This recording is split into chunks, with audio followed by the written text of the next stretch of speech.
Quazi here. In today's video, I want to share with you why reality creation is your birthright and why I believe Neville Goddard's law of assumption is the best way for you to create your reality. Let's go right ahead and get started. I just wanted to make this a real casual conversation and share with you that your ability to create your reality is literally a birthright. When we were born and we were kids, we just simply went out and took whatever we wanted. We didn't have any hesitations or doubts. If you wanted to play with a toy, you just went out and took it. If you saw it, you didn't think about who it belonged to or anything else. You just did whatever you wanted. But as we grew up, society started to ingrain these morals and guilt and fears within us. And that's when we started to hesitate.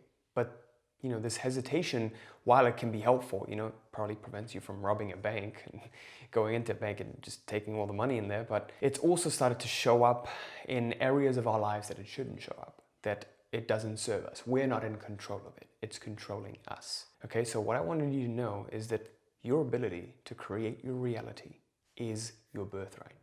If we are all created in the image of God, okay, and God is a creator, then therefore we were meant to create our realities too. Please think about that for a second.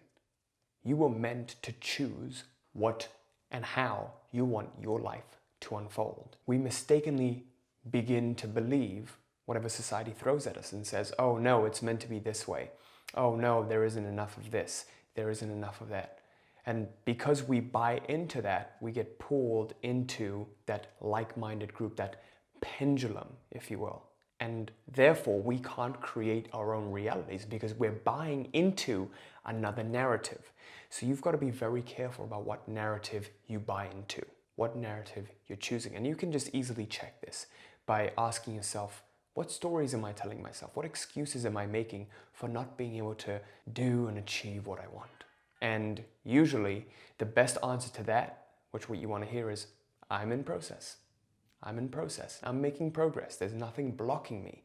It is just a matter of time when it happens. But if you know there's something blocking you, well, then you need to solve that. So what I want you to also know is that if you don't create your reality, one will be created for you, and you may or may not like it. Most of the time, you won't like it. Now let's talk about the key to creating your reality. And I truly believe Neville Goddard's law of assumption is the best way of creating your reality. And not only do you just simply make an assumption, the key that most people don't understand is you've got to make the assumption, but stay with the assumption at all costs. When we make an assumption, let's say, for example, you want to make an assumption of being wealthy. You made the assumption that somehow it's going to happen.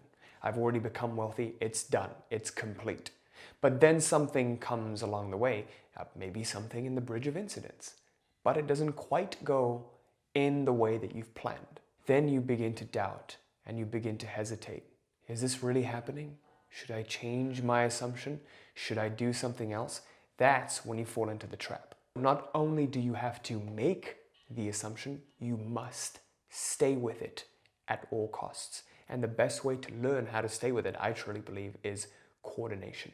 So I've made a complete video on Neville Goddard's law of assumption, how to make the assumption and stay with it. Just click here to watch that right now. Thanks so much for watching, and I'll see you in the next video. Peace.